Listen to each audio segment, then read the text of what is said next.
Hey, True Believers, England Teen here with a little bit of an experiment. I'm going back to some old reviews. I did 1,000 reviews for Comic Vine, and I figure, what the heck?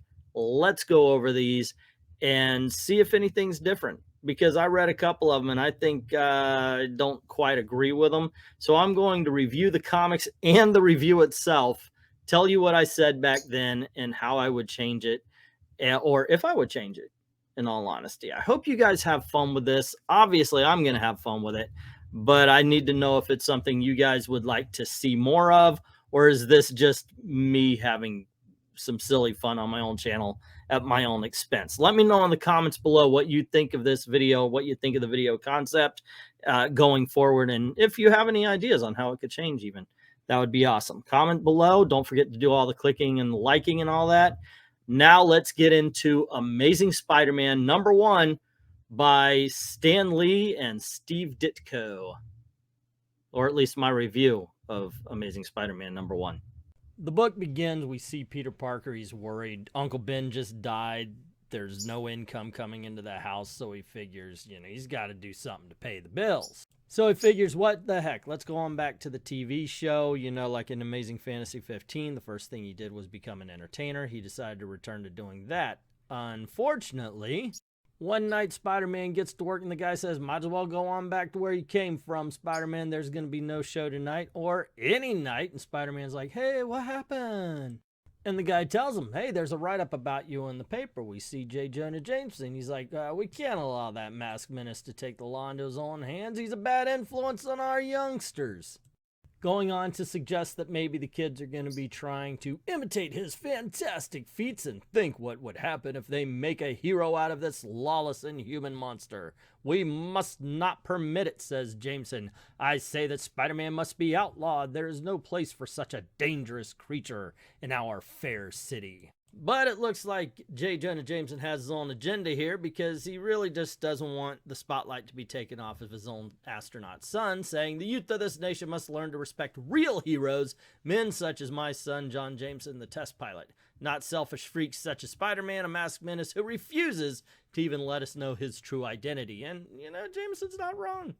Well, kind of. And then we see, of course, his son and him, J. Jonah And then we see J. Jonah Jameson and his son as they're blasting him off into space. But then a disaster strikes, and a small section of the forward guidance package breaks loose from the capsule and falls into space. Without the essential guidance unit, the capsule goes into an erratic orbit, completely out of control. We see John going, something's wrong. I can't control her. This flashing red light, it can only mean one thing. I've lost the heart of the guidance device. There's no way to direct the capsule now. But of course, Spider-Man ends up saving the day, and he's actually thinking, wait a second, you know what? If I say J. Jonah Jameson's son, then he's obviously going to make a good write-up about me. Everybody's going to love me, and I could go and make money being Spider-Man again. But that doesn't quite work out, as we see that J. Jonah Jameson writes up an article saying that Peter Parker or Spider-Man actually caused the accident so he could play the hero and take attention away from his son. Of course, still needing money, Spider-Man then decides to go and visit the Fantastic Four, and he sneaks into the Baxter building. Spider-Man thinks, okay, well, if I escape this, then they'll be impressed, but that just kind of sets off a fight between the Thing and the Spider-Man, and of course, Johnny Storm jumps in, and it becomes all sorts of higgledy-piggledy. But soon, everything settles down. Spider-Man says, hey, I just want a job. I need a paycheck. And the Thing's like, I know it. This kook has rocks in his head. And the Invisible Woman's like, afraid you made a mistake. We're a non-profit organization, Reed Richards says. We pay no salaries or bonuses. Any profit we make goes into scientific research. And Human Torch kicks him out, saying, this isn't General Motors. And, of course, Spider-Man just kind of swings away. And then we meet the Chameleon, who's reading a newspaper and comes to a fantastic conclusion. I mean, this is like Batman and Robin 66 conclusion here. There's only one reason Spider-Man would want to join the Fantastic Four: being sought by the police. There's no way for him to earn a legitimate living. He must be desperate for money, and this is where I come in. Spider-Man will make a perfect fall guy for me. When I steal the second half of these missile defense plans, I'll have him put the police off my trail. And so we see the Chameleon put his plan into effect, where he arrives dressed as Spider-Man with a web gun shooting it at all the guards. Spider-Man, who apparently was sent for, arrives on the roof just in time for the cops to show up after the Chameleon made his escape. And of course, the cops think that Spider-Man did it. So in order to get away, Spider-Man has to web the cops up. But Spider-Man remembers there was a helicopter taking off as he arrived. So he webs right on up to it and ends up crashing the helicopter into the same building, really. And that's where the Chameleon makes his escape, or tries to anyway, by disguising himself as one of the guards. But he didn't count on Spider-Man's danger sense, not a Peter tingle. It is a danger sense. As the Chameleon passes by Spider-Man, it goes off, and he's like, wait a second, I think this guard isn't who he says he is. So he rips the shirt off of the fake guard's chest to reveal another spider suit. Here he is, Captain. I spot him by his torn uniform, and I could see his other disguise beneath it. Blast it, says the Chameleon. I must have ripped it in my scuffle with Spider-Man. And the Chameleon is caught. Okay, so this is what I had to say about the story. There are two different stories in this book. The first is the story that sets up the rivalry between Spider-Man and newspaper publisher J. Jonah Jameson. I'm saying story way too much. Here, Spider-Man saves his astronaut son, John, as a spaceship is going to crash. JJJ feels this takes publicity away from his son, the real hero, and he goes on a crusade to stop Spider-Man. The second story is Spider-Man versus the Chameleon. Realizing that Spider-Man must be desperate for cash, the Chameleon poses as Spider-Man for some robberies. Both stories are written in the same simple style that was the norm for the time. Sometimes the dialogue just mimics what we're looking at. I will shoot him with my webs, says Spider-Man.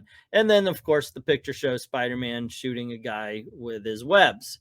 Still, I would say the story, the art, the dialogue all stand above the other books. It's easy to see how this character became so popular. Still a fun book to read. Wow.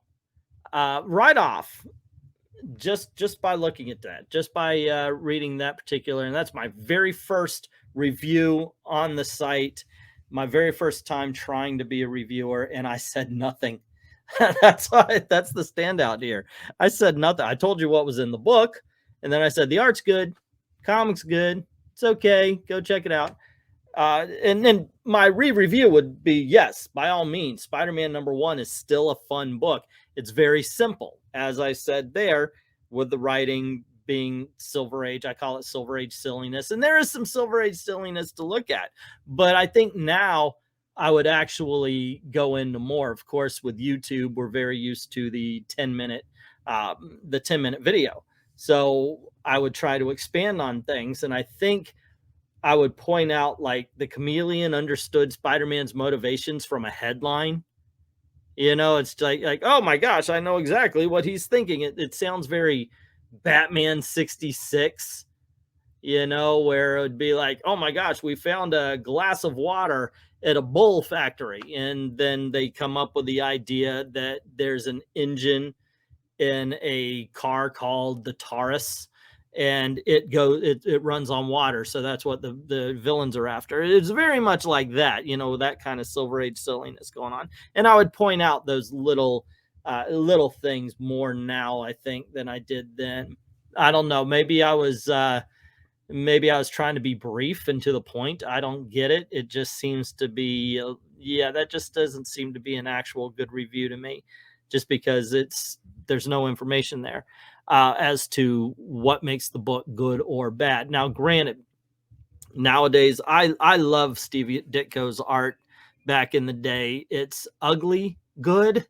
Like, if you really look at it, there are things that it's just not, it's not pretty. And that's actually one of the reasons why Stan Lee wanted to take it out of the hands of Jack Kirby and give it to Ditko, is because Ditko, his heroes weren't big, bulky Jack Kirby hero. Kirby's excellent at the heroic archetype, and Steve Ditko kind of veers away from that, and I think it really works as far as Spider-Man is concerned. And I would mention these kind of things here. Unfortunately, though, I've got to say, My first review for Comic Vine was a little bit of a fail. Now I'm going to go through these things in order, but once again, you guys tell me what you want. If you find this kind of video to be fun, I like it because it sort of, and this might just be a form of narcissism on my part, just because I'm enjoying reading the old stuff, finding out where my mind was at that then versus where it is here. But let me know what you think, and should I continue?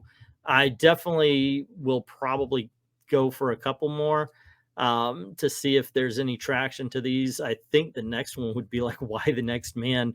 I did review more Spider-Man as it goes, but I didn't exactly do them in order. So we'll see. We'll see how it goes. Anyway, let me know what you think in the comments below. Don't forget to click like and share, subscribe, ring that notification bell, do the whole 9 yards with that. And also, if you don't mind helping out the channel, I've got a Ko-Fi link, and it's not like, what was that? The PayPal, not PayPal, but Patreon. It's not like Patreon. I mean, you could do the monthly thing, but if you think, hey, you know what? That was a cool video. I want to help this guy out. There's actually a tip jar. The link's in the description below. Thank everybody who's already done that. To everyone, all of the true believers, thank you very, very much for watching. Have a good day.